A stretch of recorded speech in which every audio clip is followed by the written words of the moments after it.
Hello and welcome back to Take Refuge 3D with me, Peter. Now, Plasticity is a wonderful program for doodling, and the fact that you can quickly iterate and get a concept like this very quickly and then move it into Blender or another software to optimize for texturing and game engines and stuff is just amazing. Now, while it's really good to use references, it can be really fun to just play with shapes and see how that works out. Now, for this little project, I gave myself the limitation of only using curves to define my primary shapes to begin with. And what this did is it gave me the opportunity to really get the placement of everything how I wanted it right from the beginning. So I knew that if we just hide this, I could space all of these things out really nicely and do really well. And what I really want to showcase here is how you can use Plasticity's inbuilt functions to just get really nice shape language. So let's just hide this for a second. Now, obviously this model it's not complex. It's all simple shapes that, apart from this tiny little bit here, which I used Xnrbs for. It wasn't complex at all, and as you can see, I built it up from those curves to begin with. So what I want to point out is Plasticity has amazing tools. So let's just take a shape, let's take a polygon, and let's just constrain that to the x-axis, roll it up until it's got 8 sides, keep it on the x-axis, and rotate that by y 22.5, so we've got a stop sign. Okay, so I've got this shape. I could mirror it across and do all of that sort of stuff, but let's just pull out a line and let's just start working down from here. Okay, and we're going to pull it across a little bit, and now you can see it locks to that z-axis or to the x-axis. But what if we want to lock it to one of these axes so we can keep the shapes consistent? So what you can do is you can come over here and you can you just hover over any line that you want to match and tap shift, and then you'll see that these lines pop up. And you can also do this with vertexes as well. So if I wanted it to end here, I can make that, and it does get a little bit crazy on screen, but you can see that I can pull that down, and that's going to match both this and this. So we've got this little shape coming out here. Now we can pull the line down a bit, okay, and we can do the same again. All right, and we can pull it across, and then we can use this one, all right, and pull it up. Now I want to pull something down here, and I want this to come down on this angle and intersect with this, which we can just do. So I think I might have made oh, hang on, we'll do that again. So I want this to intersect with this, and then we've got it there. So now I can trim out these by pressing T, accept it, join all of these together, okay, and now I've got a cool shape. Now I can pull this up over here, and what I can then do is I can maybe bring another shape in here, like so, chamfer some of these edges.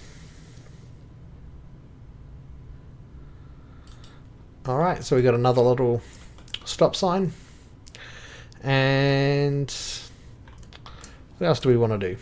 Okay, so we've got that. We can build another shape here, chamfer, keeping that shape language where we're matching these kind of hard angles, giving it a bit of a I don't know, like a sci-fi-ish vibe.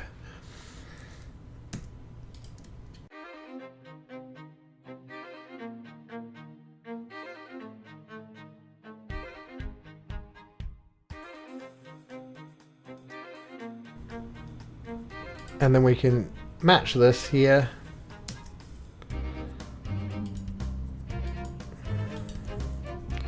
Mirror that across. join the two, trim this out, grab this down like that, and actually give us on all sides. Now we can mirror this. Now what we want to also do is create a central hub piece. Okay, so I'm not even thinking about what I'm doing. I'm just going to go C, and I want these bits to jut out a little bit. And I know that I want this to be curved. So we'll curve that in like that. And then once again, with our shape language, we can steal from one of these angles, okay, and bring that up like that. Mirror it across and join the two curves. Okay, and then we can trim this out here. So now we can just pull these ones, we'll join these together. We'll drag all of these GY 7.5 centimeters. Okay, and GY minus 7.5 centimeters. Now we can pull this guy out to have our main body. Let's just change our material mode to a Matcap and bring that in a little bit.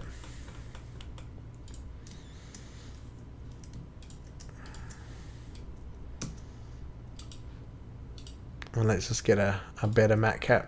Just use the original one. Okay.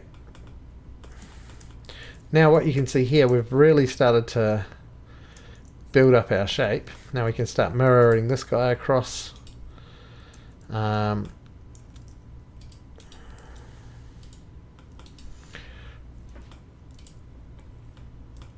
then we can start to, let's put our edges on.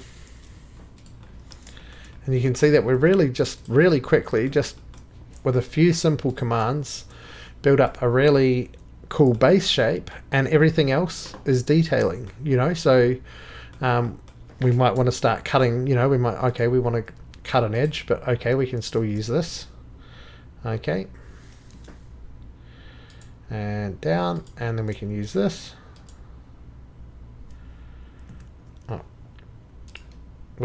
We can start to cut into it, but we can still use this. Down and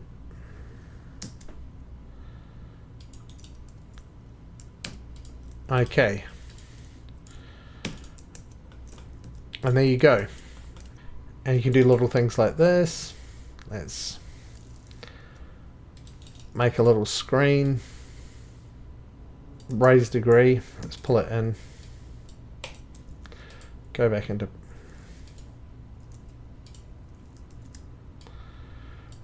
we can pull our screen out like this. We can make the whole thing a little bit more imposing by rotating it down the way like that.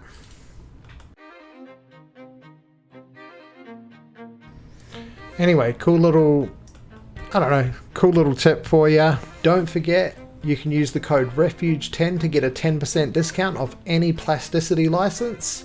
And check out my new website in the description below. And I'll see you on the next one. Tschüss!